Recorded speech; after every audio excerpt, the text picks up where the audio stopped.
آپ اندازہ کیجئے کہ اگر محمد رسول اللہ بھی رحمت خداوندی کے ضرورت مند ہو تو تاب دیگرہ چے رسد، ہماری تو سب سے ضرورت رحمت خداوندی۔ اب یہ رحمت جو ہے قرآن مجید میں اللہ تعالیٰ کی یہ شان دو الفاظ کے ذریعے سے آتی ہے، رحیم اور رحمان، اور کوئی مادہ نہیں ہے جس سے دو نام بنتے ہو اللہ، لیکن یہ مادہ ہے واحد رحمت کا کہ جس سے رحمان بھی ہے رحیم بھی۔ رحیم صفت مشبہ ہے، رحمت دائم ہو جائے گی، مستقل ہوگی تو رحیم کہیں گے، اور رحمان اس میں رحمت کی ہے وہ شان ہے کہ جیسے ٹھاٹھے مارتا ہوا سمندر ہو، ہیجان کی کیفیت، طوفانی کیفیت، رحمت خداوندی کا طوفانی جوش، وہ ہے رحمان۔ آپ تو رہتے اس علاقے میں ہیں، آپ کو معلوم ہے عرب اگر بھوکا مرا جا رہا ہو تو کیا کہے گا؟ انا جوعان۔ پیاسا مرا جا رہا ہو انا عطشان۔ بہت غضبناک ہوگا غضبان، غضبان آصفہ قرآن میں آیا، بہت غضبناک۔ رحمان جس کی رحمت جو جوش میں ہے، ٹھاٹھے مارتے ہوئے سمندر کے مانے، تو یہ اللہ تعالیٰ کے ناموں میں سب سے پیارا نام۔ اب آگے چلیے،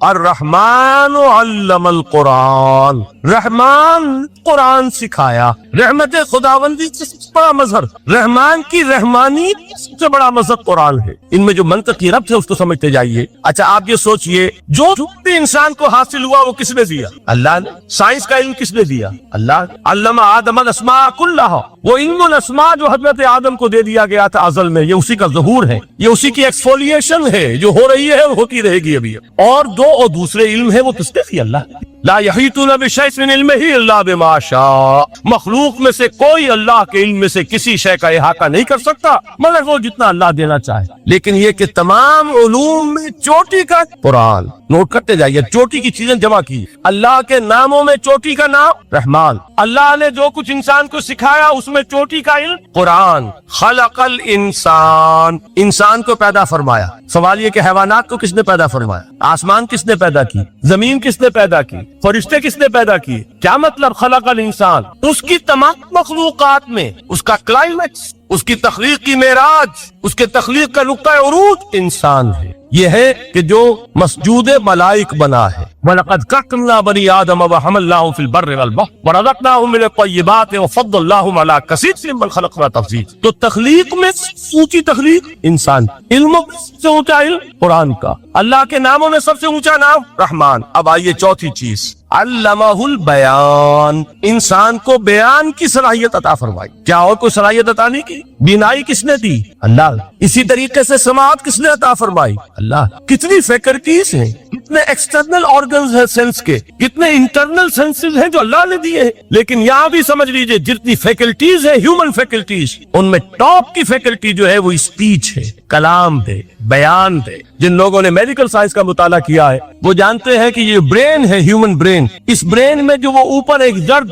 سا مادہ ہوتا ہے، گرے میٹر، اس کی ایک کوٹنگ ہوتی ہے، یہ ہائیسٹ ایوالوڈ فارم ہے، اور اس میں سب سے بڑا رقبہ جو ہے وہ اسپیچ سینسر کہلاتا ہے۔ اسی لیے انسان کو حیوان ناطق کہتے ہیں۔ حیوان کے اور انسان کے مابین امتیاز قائم کیا گیا، نطق، گویائی، بولنا۔ اب یہ کیا چیز ہوئی؟ انسان کی صلاحیتوں میں سے سب سے اونچی صلاحیت۔ 4 آیتیں ہو گئی۔ اللہ کے ناموں میں سب سے چوٹی کا نام رحمان، اس نے جو علوم پیدا کیے ان میں چوٹی کا علم قرآن، اس نے جو مخلوقات پیدا فرمائی ان میں چوٹی کی مخلوق انسان، انسان کو جو صلاحیت اور استعدادات عطا فرمائی ان میں چوٹی کی استعداد بیان۔ جمع کیجئے، نتیجہ کیا نکلے گا؟ وہ نتیجہ ایک حدیث نبوی کی شکل میں سامنے آتا ہے۔ پہلی حدیث میں نے یہی پڑھی تھی، اس کے راوی کون ہے؟ عثمان ابن عفان۔ میں حیران ہوتا ہوں وہ قافیہ یہاں بھی موجود ہے، رحمان، قرآن، بیان، انسان، عثمان، عفان، باپ اسی وزن پر ہے، عثمان ابن عفان۔ عن عثمان ابن عفان رضی اللہ تعالی عنہ قال قال رسول اللہ صلی اللہ علیہ وسلم، حضرت عثمان شہید مظلوم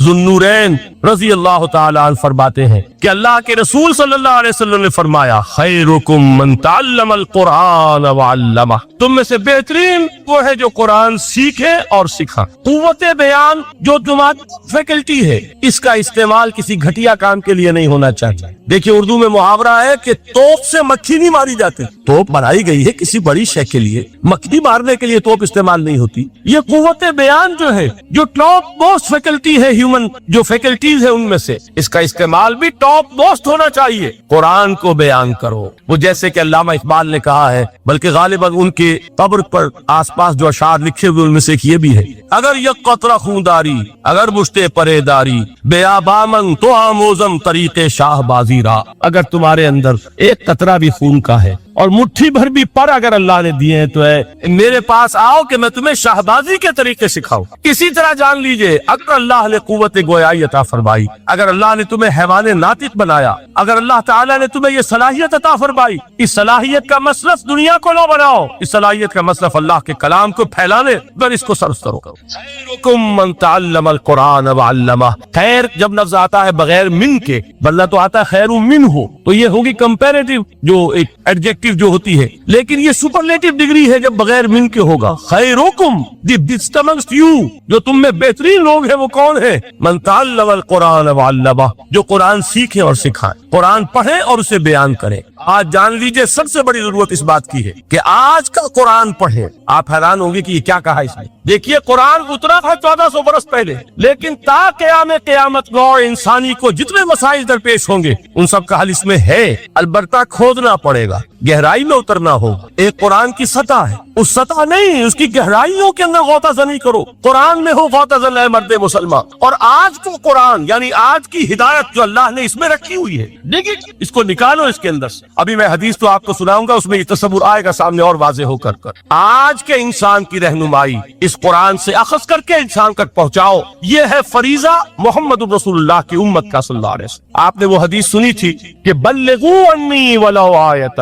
حضور نے خطبہ حجۃ الوداع میں پہلے تو گواہی لی مسلمانوں سے، 1.25 لاکھ کا مجمع جمع تھا. حجۃ الوداع آخری حدیث آپ نے اپنے خطبے میں، جس کے چند جملے میں سنا چکا ہوں آپ کو ایجیولز کے حوالے سے، اپنی تعلیمات کے اہم نکات کو بار بار دہرا کر بیان کیا، ہیمر کیا، اچھی طرح ذہنوں میں اتارا. اس کے بعد ایک سوال کیا، الا لوگوں میں نے پہنچا دیا کہ نہیں؟ اور پورے مجمع نے کہا انا نشہد انک قد بلغت. بلکہ ایک روایت میں الفاظ بڑے پیارے آئے ہیں، انا نشہد انک قد بلغت الرسالۃ وادیت الامانۃ ونصحت الامۃ وکشفت الغمۃ. ہاں حضور ہم گواہ ہیں، آپ نے امانت ادا کرنے کا حق ادا کر دیا، رسالت کے فرائض کا حق ادا کر دیا، امت کی خیر خواہی کا حق ادا کر دیا، اور آپ نے گمراہی کے پردوں کو چاکا، اندھیروں کو چاکا. 3 مرتبہ حضور نے سوال کیا، 3 مرتبہ جواب لیا. پھر آپ نے نگاہ آسمان کی طرف اٹھائی، انگشت شہادت سے 3 مرتبہ اشارہ کیا، اللہم اشہد، اللہم اشہد، اللہم اشہد، اے اللہ تو بھی گواہ ہے. یہ مان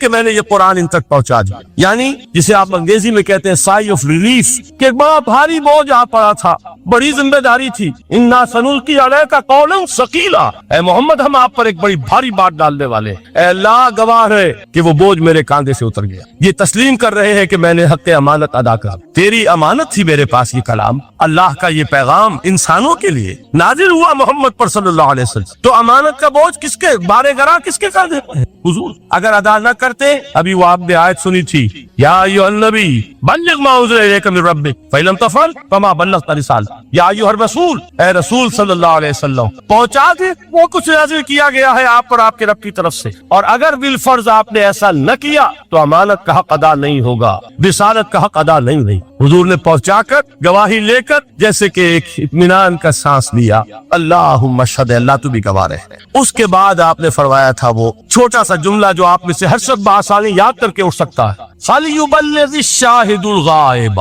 اب پہنچا وہ جو یہاں ہے ان کو جو یہاں نہیں، اس لیے کہ میری رسالت پوری نوع انسانی کے لیے. وقت فرصت ہے، کہاں کام ابھی باقی ہے، نور توحید کا اتمام ابھی باقی ہے. ابھی تو ہند تک یہ پیغام جانا ہے، چینیوں تک جانا ہے، ابھی یورپ پہ اس پیغام کو پہنچنا ہے. دی اذانیں کبھی یورپ کے کلیساؤں میں، کبھی افریقہ کے تب تک ہوئے صحراؤں میں. یہ کون کرے گا؟ اے امت محمد، یہ ذمہ داری تمہاری صلی اللہ علیہ وسلم. اسی کو آپ نے مزید تاکیدن فرمایا، بلغوا انی ولو آیۃ. میرا کوئی امتی بھی اس سے بالکل فارغ نہ رہ جائے، بالکل محروم نہ رہے. آیت بھی پہنچا سکتا ہو تو پہنچا. یہ ہے وہ ذمہ داری کہ جو اس حدیث کی روح سے خیرکم من تعلم القرآن وعلمہ. ایک ہوتا ہے ذمہ داری کو ایک بوجھ کی حیثیت سے، ایک فرض کی حیثیت سے بیان کرنا. یہاں ہے تشویق اور ترغیب کا انداز. کون نہیں چاہتا کہ میں بہتر سے بہتر کیریئر اختیار کروں؟ کون نہیں چاہتا کہ میری زندگی اعلیٰ سے اعلیٰ ہو؟ کون نہیں چاہتا کہ میرا وقت جو ہے اس کی بڑی سے بڑی قیمت مجھے ملے؟ کاش کہ ہمیں معلوم ہوتا کہ قرآن کا سیکھنا اور سکھانا اتنا اعلیٰ کیریئر ہے. کاش کہ ہمیں معلوم ہوتا کہ قرآن کی تبلیغ اور دعوت اس میں جو گزر رہا ہے وہ کتنا قیمتی ہو گیا، اس کا کتنا بڑا جو ثواب اللہ کے ہاں ملنا ہے. تو خیرکم من تعلم القرآن وعلمہ، تم میں سے بہترین لوگ وہ ہیں جو قرآن سیکھے اور سکھائے. دوسری حدیث حضرت عمر سے مروی ہے رضی اللہ تعالیٰ. یہ پہلی روایت متفق علیہ تھی، بخاری اور مسلم دونوں میں موجود ہے. دوسری روایت صحیح مسلم کی ہے. حضرت عمر فرماتے ہیں قال قال رسول اللہ صلی اللہ علیہ وسلم ان اللہ یرفع بہذا الکتاب اقواما ویضع بہ آخرین. اللہ اب اس کتاب کے ذریعے قوموں کو اٹھائے گا اور اسی کو ترک کرنے کے باعث رسوا کر. یہ ہے اب ابد الآباد تک کے لیے، خاص طور پر مسلمانوں کے لیے اللہ تعالیٰ کا یہ قانون. اس کتاب کو لے کر اٹھیں گے سربلند ہوں گے، اس کتاب کو پیٹھ دکھائیں گے ذلیل کر لیے. یہ گویا کہ اب امت مسلمہ کی قسمت جو ہے وہ تلے کس کتاب کی میزان، اسی میں طے ہوگا کہ ان کے لیے عروج ہو یا زوال. اسی کو وہ جواب شکوہ میں علامہ اقبال نے سادہ ترین الفاظ میں کہا تھا، وہ زمانے میں معزز تھے مسلمان ہو کر اور تم خار ہوئے تاریخ قرآن ہو کر. فارسی میں اسی کو مفہوم کو جو ادا کیا ہے جس خوبصورتی سے، اس کا تو جواب نہیں ہے کہ اے مسلمان خار از مہجوری قرآن شد، تم جو ذلیل و خار ہو گئے ہو دنیا میں. ایک سوال شاعر نے کبھی کیا تھا، بڑا پیارا سوال تھا، ہے آج کیوں ذلیل کے کل تک نہ تھی پسند گستاخی فرشتہ ہماری جناب. بڑا پیارا سوال ہے. جواب علامہ اقبال دے رہے ہیں خار از مہجوری قرآن شدی، قرآن سے لا تعلق ہونے کی بنیاد پر تم ذلیل و رسوا ہو. شکوہ سنجے گردش دورہ شدی، گردش دورہ اور گردش فلک اور فلک ناہنجار اور فلک کج رفتار، اس کو خامخواہ گالیاں دے رہے ہو، اس کا خامخواہ شکوہ کر رہے ہو، شکایت کر رہے ہو. یہ تو ہے باد سبا ہی ہما، یہ تمہارے اپنے کرتوتوں کا کی سزا ہے جو تمہیں مل رہی ہے. تم نے قرآن کو پیٹ دکھا، تم ذلیل و رسوا.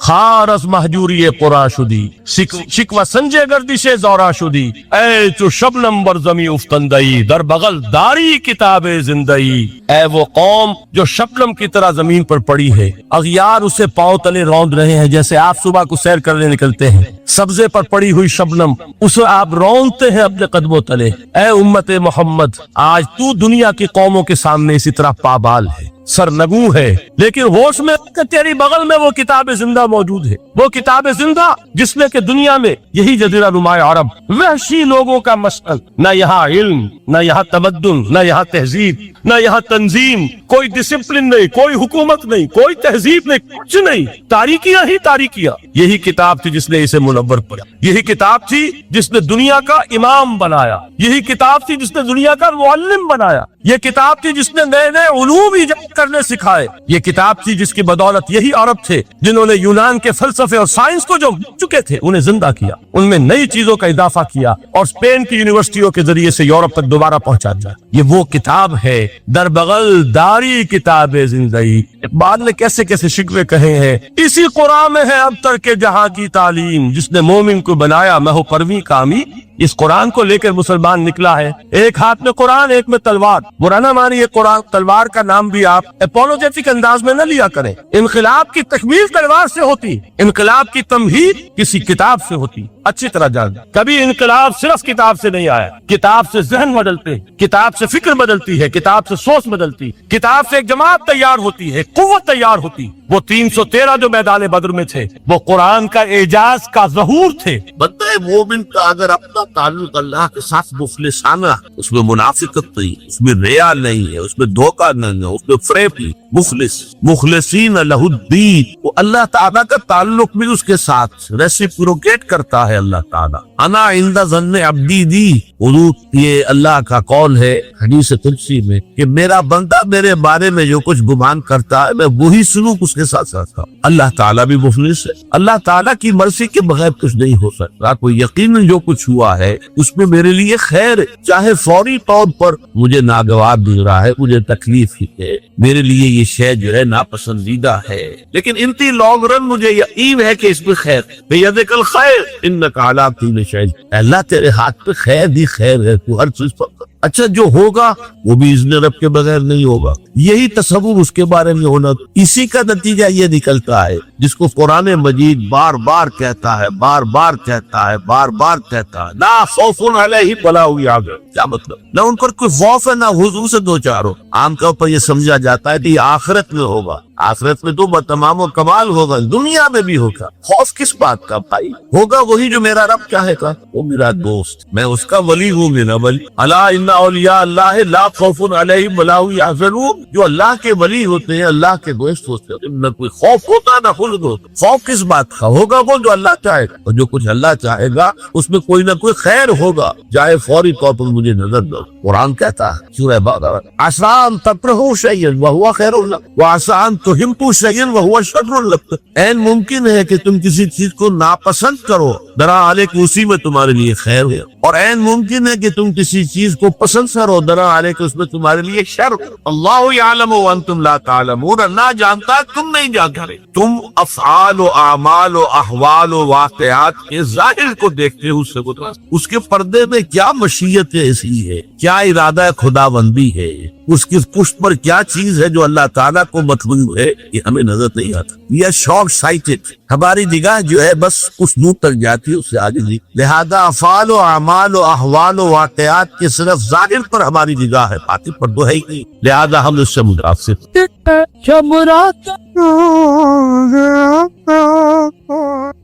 سب لوگ